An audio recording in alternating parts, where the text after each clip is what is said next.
Hello there, welcome back to the Bleedin Truth. I'm Sally McNally, the Irish midwife. And I'm Bridget, Sally's daughter. And today's episode, we talked about home birth, so stay tuned for that. It was inspired from one of your guys' excellent questions. There is a link in the description below, so you guys can ask us more questions and we'll answer them in future episodes. Great. I would love to have a home birth, but my friends and family are fearful of this option. Do you think home births are safe? It's such a loaded question because if they're safe, are they safer? And of Mm, course, we always want the best for our baby. So the question would be, what is the safest option? But even yeah. that's going to be a difficult one to answer.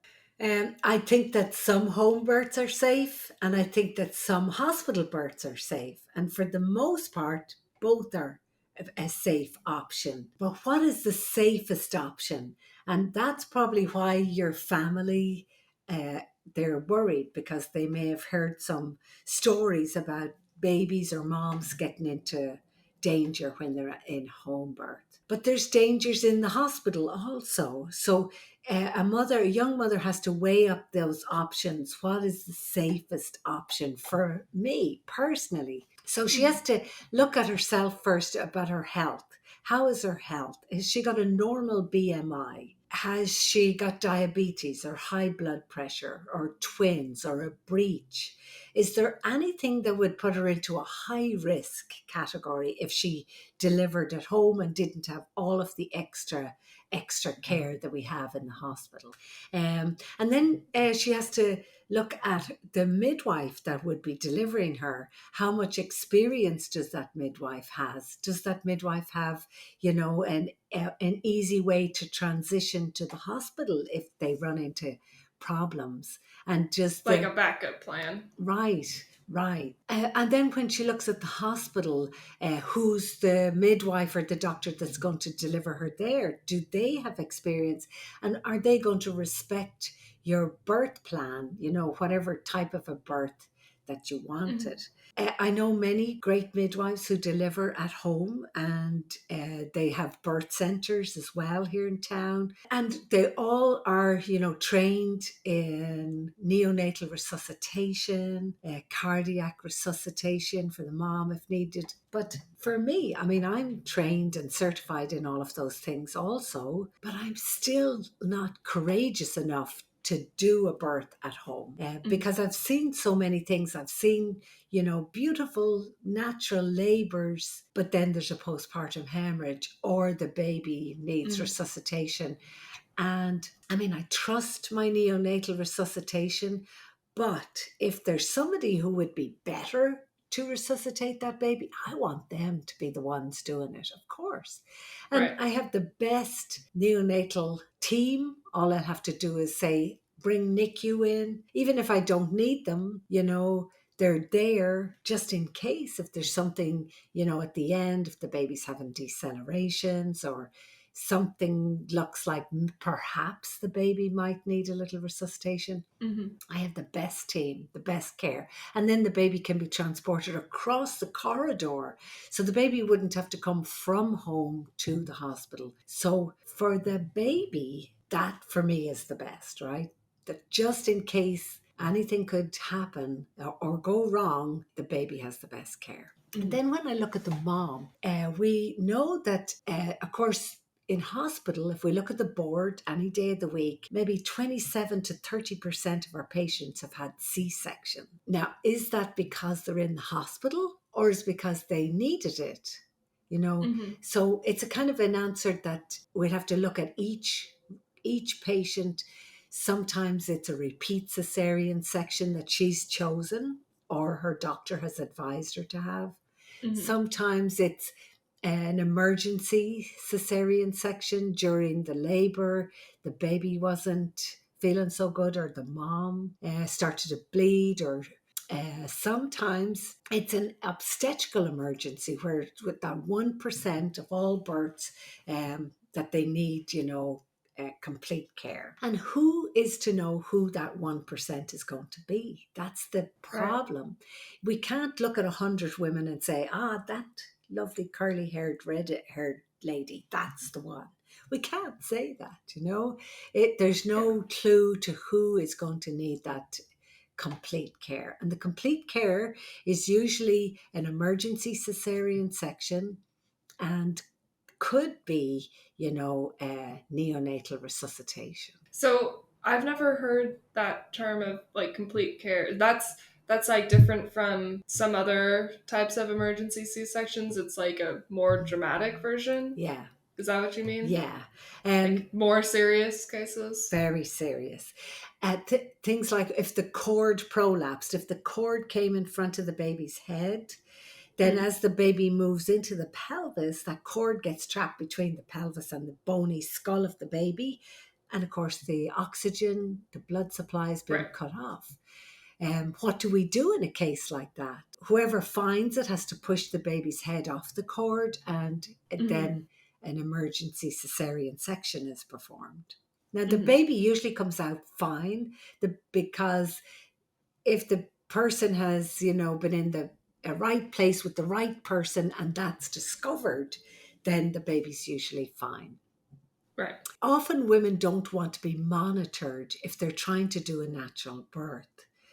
In the Mm. hospital, we have the best of both worlds. We have this monitor that's called a Monica, and it's just a little sticky monitor. She's not tied to a machine. She can be in the tub, she can be in the shower, she can move around, do whatever she wants, and we can Mm-hmm. still keep an eye on the baby's heart rate. And we would use that, if we're worried about anything, we just want to make sure that baby's okay. Right. Sometimes they don't even want that. And then we would do a thing called intermittent monitoring, where we have a What would little, be the sorry, what would be the reason for not wanting any monitoring? sometimes they just don't want us to, be looking at them or touching them all the time. And sometimes you have to like Interesting. readjust the monitor a little bit. Um, Oh, then there's the other types of monitoring, like a Doppler monitor that we might listen into every half an hour or so. Then there's the electronic monitoring. And the electronic monitoring, they're plugged into a machine and it shows up on a screen. Uh, okay. as does that Monica does that as well. And then there's internal monitors that we can put right up inside the uterus and to the baby. So there's various levels. And we have all these great toys, we call them, in the hospital. And we use them, just if we think we need them, we tell the patient. And if we Mm-hmm. have a good enough reason, usually the patient agrees. Um, but sometimes I think that when you're in the hospital, we start breaking out our toys needlessly. Um, Mm. we feel like, oh, she's here, we should do something. We should make her have the baby, right? Even though Mm. she might be in a beautiful labor pattern and she's making progress, but sometimes a provider might want to do it quicker. Let's rupture the Right. membranes. Let's give her medicine to make her contract more. Oh wow. And that's where we run into trouble. That's where we're interfering with nature. If she was in a good Mm. labor pattern, Yeah. maybe we should leave her alone. Do you think that because of COVID, the last like couple years, people have been exploring the idea of home birth more than coming in because they just don't want to be, I don't know, When, masked and yeah, not right, allowed to have people in there and stuff yeah. like that as well? When COVID was really bad, a lot of Mm. patients were afraid to come to the hospital because we Right. didn't know, what happens to the baby if they get COVID. We didn't know. It was all so Yeah. new. So a lot of women did choose to go to home birth or birth centres rather Mm. than come to a big public hospital. Mm. I mean, I don't know how I would have felt either. If I was a young mom, the vaccination hasn't even been rolled out. You hear of all these deaths every day, and it was very scary. Right. And then the thought of having to wear a mask as well. So now, when a patient comes in, she's tested for COVID. If she's negative, usually when she goes to deliver the baby, they take the mask off. I know for me, I'm fine not having that mask on because she needs to be able to Breathe. breathe. Yeah, and of course you can breathe with your mask on, but Of course, but it's yeah, different. I feel like when you're probably yeah, going through contractions and stuff, it's yeah, just an extra. uncomfortable thing. Yeah. You're in an uncomfortable environment, or just different to what your home is, your comfort zone usually. Yeah. So I do understand that. Yeah. But I'm very conflicted because, I teach childbirth classes. I teach regular Yeah. childbirth class, but I also teach a separate hypnobirthing class. And part of the curriculum, I show births every week. And I show Mm-hmm. what we call land births. That's where women deliver in the air and. Um, and then I show water births, right? Of course, the water birds, they look so nice. And the women say to me, "Oh, can we do that in the hospital?" And I have to say, "No, I'm really sorry. We don't Mm, have that option. They can labor in the tub, but they can't push their baby out in the tub. First, the tub's too small for them to do that. And also, we're just not organized enough. It might come later. There's like kind of like a little rumor that it might come later, but we're not anywhere near it just yet." so birth centers offer that, Yeah. or like home Home births, births, yes, obviously. home Yeah. births and birth centers, yeah, they do. Yeah. Right. Which is a What's great the option. appeal? Right. What's the appeal for a water birth? I'm just curious. Well, it seems like being in the water, it keeps the body warm and softens the pelvic floor in a nice Mm, way, and it's soothing to the mom, and it seems to be less uncomfortable. A lot of women say mm, it's so much better to be in the water. Uh, interesting. yeah, and now that I've seen so many water birds, and I mean, of course, I was trained on how to do water birds as well. Um, Okay. but now when I can see a value in that. So I'm I'm going to really fight for that we can get water births in the hospital, because that's the last little piece of the puzzle. Because right now in the hospital where I work, we can do everything that a woman asks for except that. She Right. can do whatever she likes. She can deliver in whatever position she wants to if the baby and her are doing okay in it. She can move around. She can have her loved ones there. She can be in the tub most of her labors. She can, there's a lot she can do except push her baby out in the water. And I really respect women's choices for their birth. Hmm. So we teach them, here, this is how to make a birth plan. Ask for whatever you want, but you can't have that one thing that you probably want Yeah. because I've showed you how nice it is. And so that's a bit of a conflict for me. And Yeah. the water birth, Yeah. it does, honestly, it looks really nice. And a lot of women choose that, especially women who want to do a natural Yeah. birth. But going back to like the home birth in particular, as you were describing it, it does seem like it might be more comfortable in some ways, even if it's like a home water birth or something, but Yeah. it's more risky. Do you have like personal experiences that you remember these things happening, or have, home births that end up coming in and then you have to rush to the hospital or something? Well, first of all, I was born at home. So Really? that's my first experience with it. In Ireland. Yeah, my mother had Okay. her first three daughters in hospital births, and then Hmm. she decided her next birth would be at home. And her first home birth just happened to be a set of twins. But it was a set of twins at home because she didn't know she was having twins. She Yeah. she pushed out the first twin, and the midwife said, "Oh, there's another one in there." Um, and of course, that second twin was transverse, laying wide ways, not breech, not Oh, head down, but wide ways. So she had to call the flying squad. The flying squad was an obstetrician and another midwife. So in my mother's house, she ended up with two midwives and an obstetrician, wow. and they were able to reach up and turn the second twin into, I guess they turned her into a breech, I believe, and delivered the baby that way. Wow. So very That's scary. exciting, yeah, Yeah. very exciting, but very scary, Yeah. right? Can you Yeah. imagine how she said she was terrified?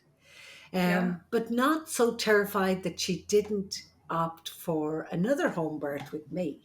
So, Yeah, because you came after the twins. yes, I came after the twins, and I was bigger than the two of them put together. They were like 5 pounds and a few ounces, and Wow. I was 10.5 pounds.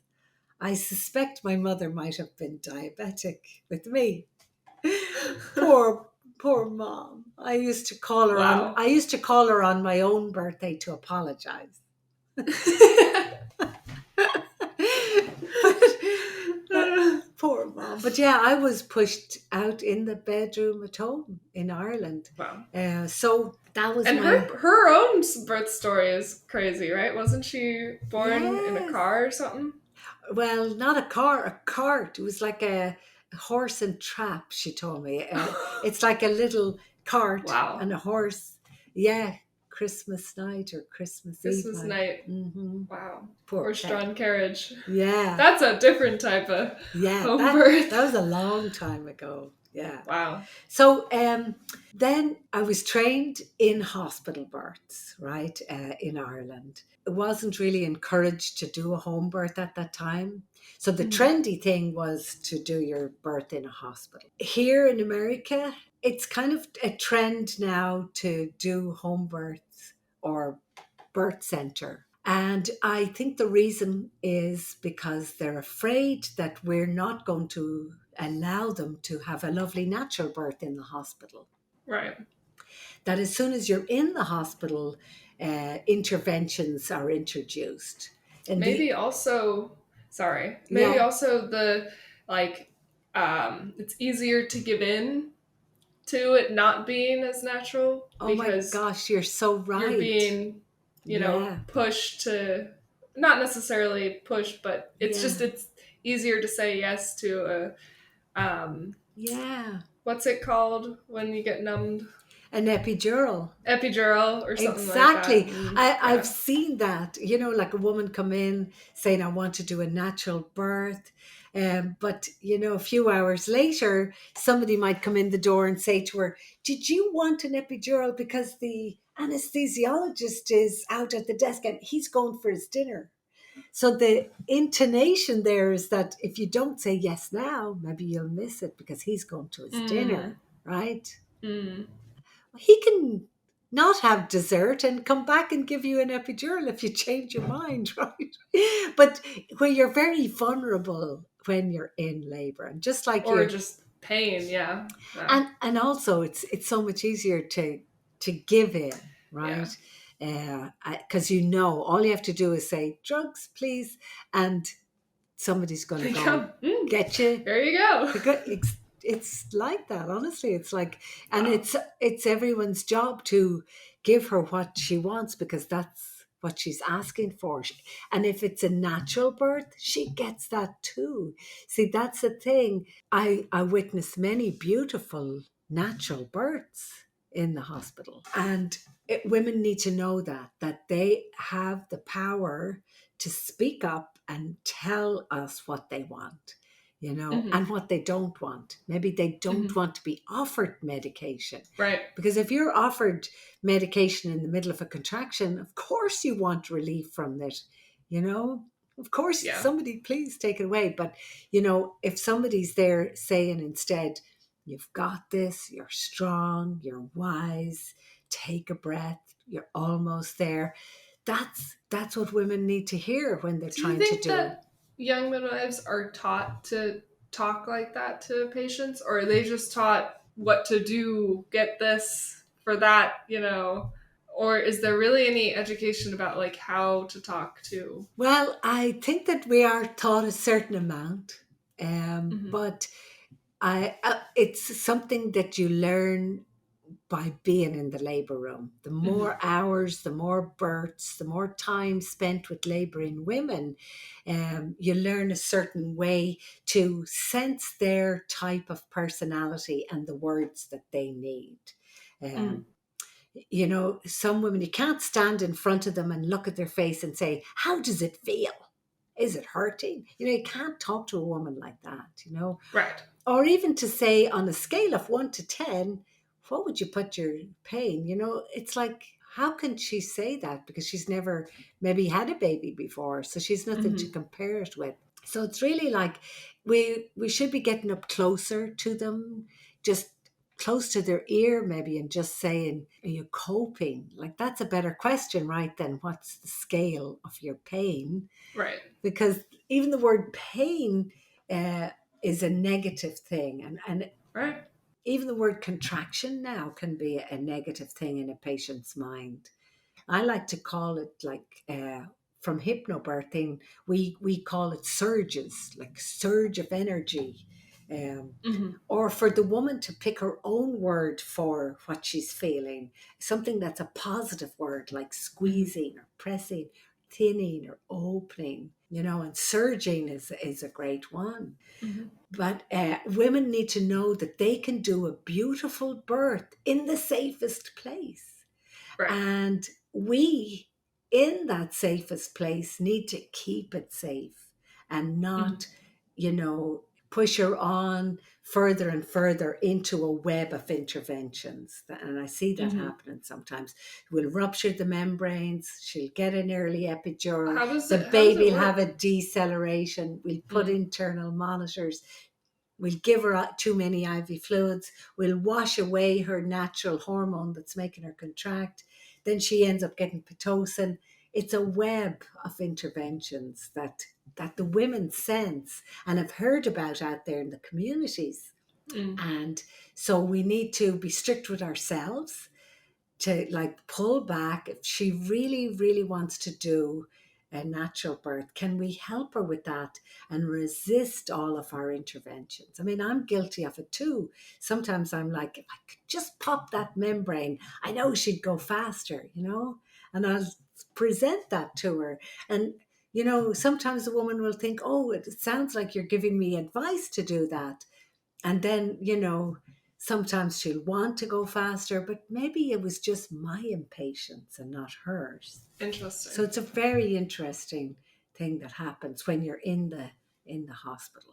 Yeah, I guess I hadn't thought about that because it is true. Like you're on call, or anybody, midwives and doctors are often on call.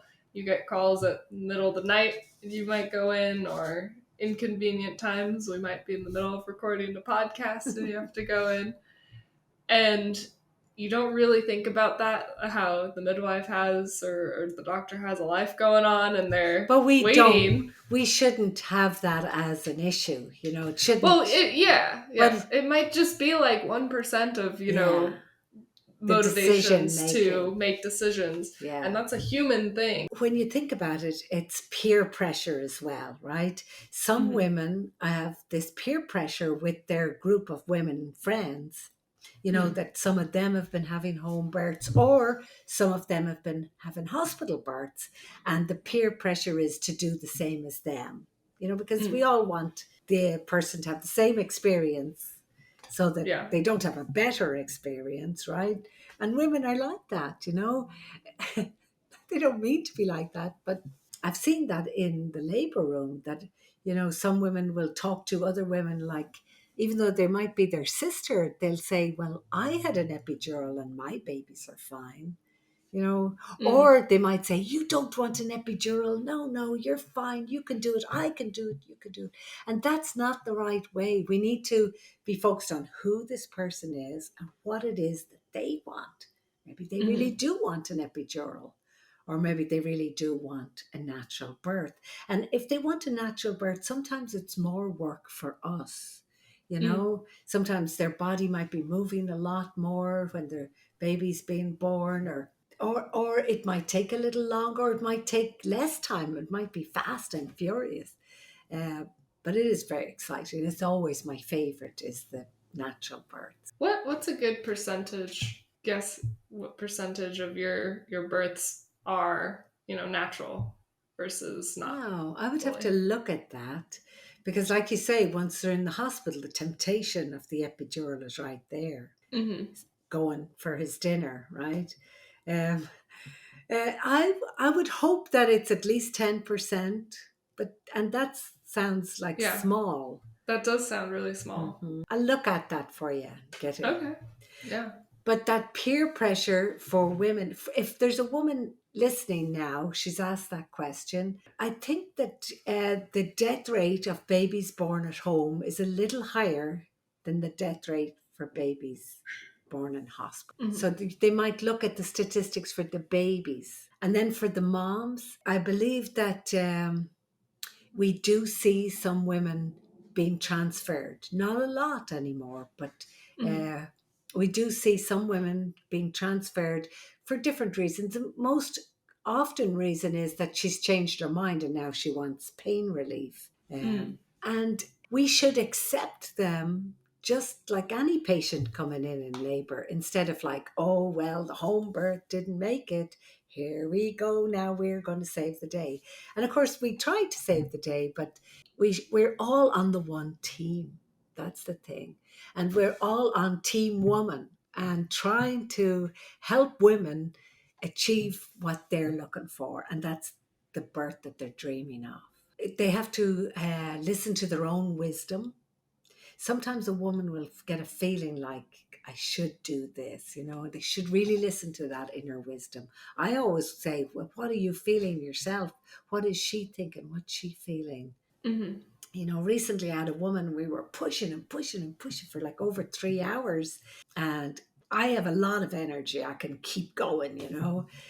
But her inner wisdom told her, no, I want to stop. I want to have a C-section. And I was Wow. like, oh, if we could just push for another 20 minutes, we get a baby out.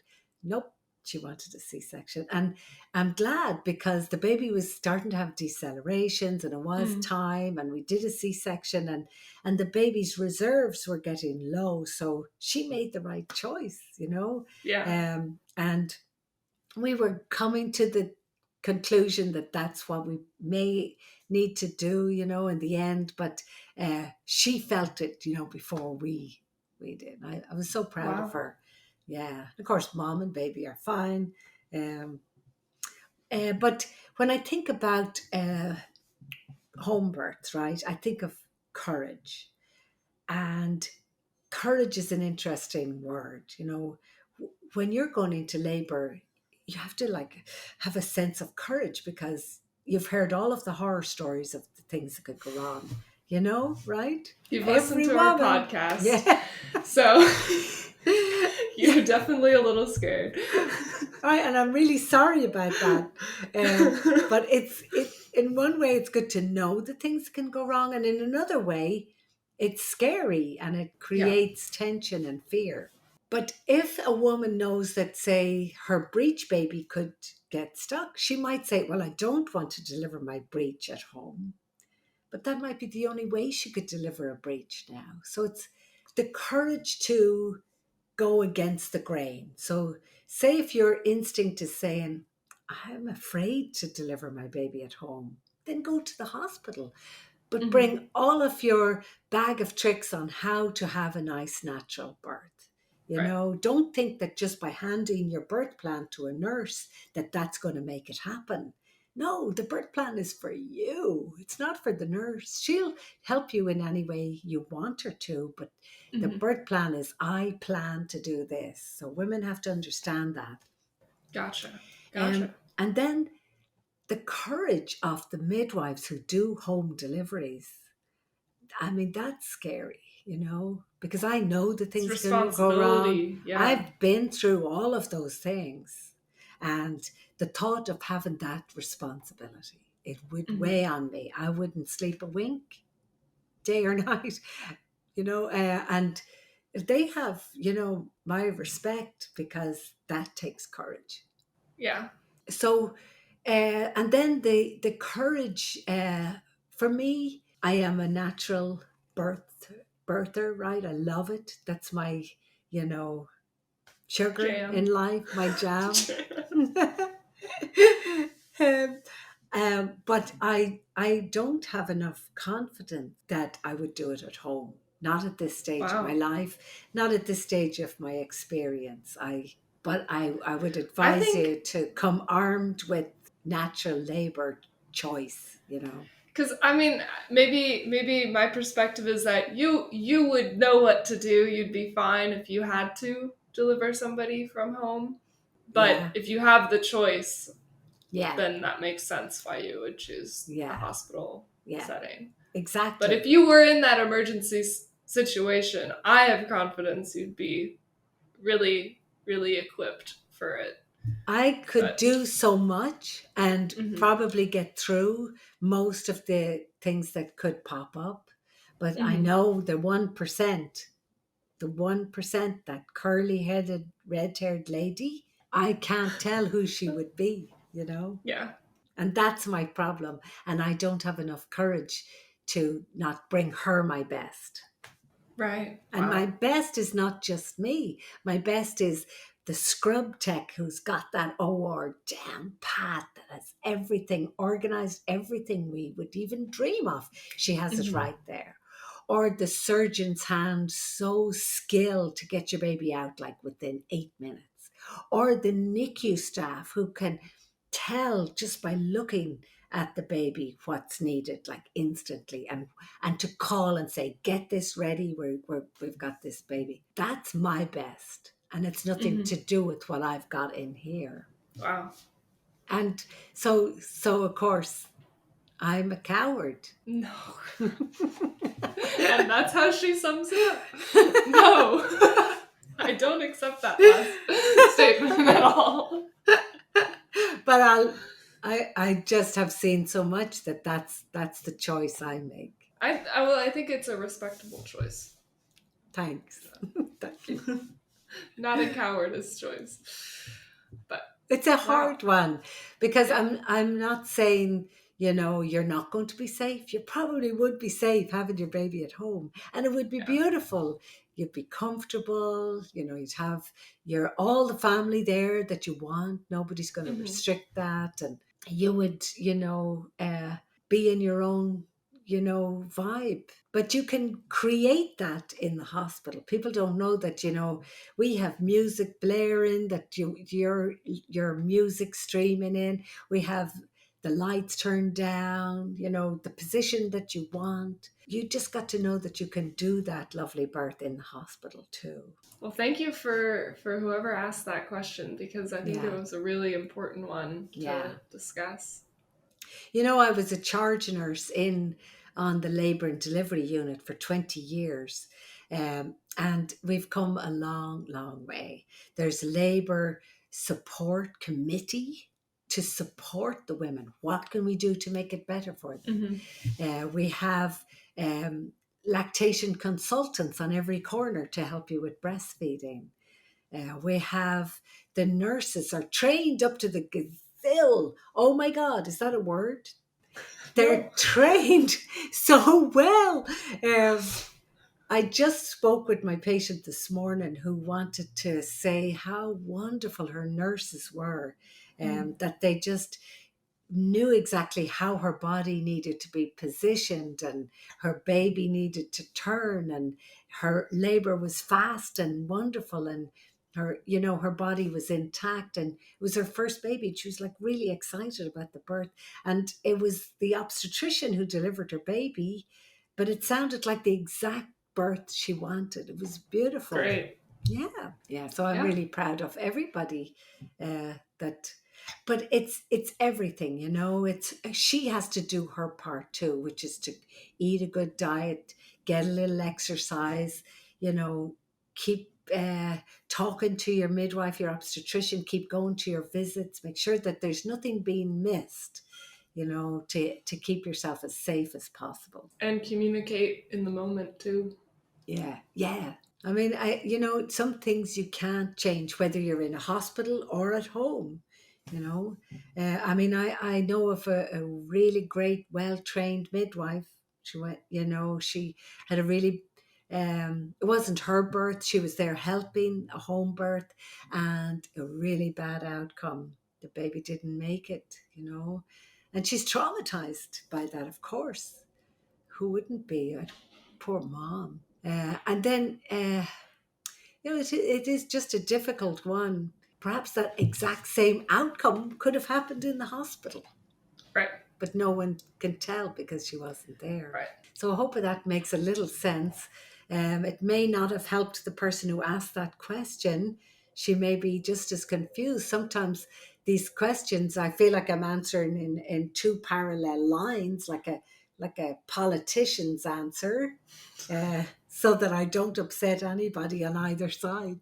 But it's the truth of how I feel. Right. It's my blatant truth. Yeah, but it depends. Also, what is she looking for? She's thinking about home birth because she doesn't want something. What is it she doesn't want? Mm-hmm. Then say And no to that. You know, yeah, say no. just I don't want my membranes ruptured, or no, I yeah, don't want medication. yeah. Women need to know that they have this big, powerful voice when they're in the hospital. And we respect that. Membranes. I love it when a woman says, can you get your fingers out of there now? Because I'm in there trying to figure out what way that baby is. And they're like, stop. And yeah, and I'm like, oh my gosh, yes, of course. And it's like women have a say in who does what, when to their body. Yeah. Use that voice, girls. The membranes being ruptured. That just sounds awful. What can you explain that? Because I don't really understand Oh, that at yeah. all. Yeah. Sorry, Bridgie. It's okay. So if you can imagine the baby's up there floating in a bag of water, Mm. and about 10% of women will come into the labour room with that bag of water ruptured and the water's flowing Oh, out. that's when your water breaks. When your water Okay. breaks, yeah. Gotcha. And ruptured sounds like an aggressive word to rupture it, right? But really it's just to make a hole in it so that the water can flow out. If it wasn't ruptured, sometimes the tension gets so much that the bag of water breaks itself throughout the labour. And that's what usually happens. Sometimes it's just before the contractions start, sometimes it's after the contractions, and every now and then a baby will be born in the bag of water. Whoa. And then a little hole is made and the baby escapes. That's So we're called... basically like fish. Yeah. Not quite. I hadn't thought of that, but yeah, we're like fish. Not really. I've only ever seen one baby being born completely in the caul. It's called the caul when it's still... and I saved that membrane and I gave it to a fisherman at home in Ireland, because fishermen, they always want that membrane. They put it on the mast of their boat. And, you know, it's just an old wives' thing about keeping them safe out in the ocean. Because out in the ocean in Ireland, the waves are like huge, you know. And long ago, fishermen would get swept away and drown. Sometimes they never got back to shore. And they always thought, well, that was a lucky membrane because that was a person born in water, like a mermaid, right? So they would pay the midwives for that membrane. That's weird. I know. I gave it to a fisherman and I'm weird. That's insane. I've never heard And he that. was happy. He took it. Yeah. He was like, great. Yeah. He was like, I got my membrane. I'm never going to drown. It's an Irish thing. Yeah. Of course. I feel like we've only just touched on this. Perhaps, you know, I need to go with the home midwives and sit and feel their courage and get one of them on the podcast. Get one of them on the podcast. I think that would be a great way to continue this conversation, because I'm sure there's a lot more questions to ask. Yeah. And more detailed things to talk about. Okay. Yeah. I will do that. Cool. For season 2, we're going to have some guest speakers. Yes. Yeah. So looking forward. We're wrapping up season 1, and we're going to start asking some midwives and other people from the field to talk on our podcast and share some of their insights as well, and stories and all of that. Yes. Great. Looking forward to that. Well, thank you guys so much for listening to this episode of The Bleedin' Truth. Please give us a like and subscribe and share the podcast with anybody that you think might be interested. And we'll see you in the next one.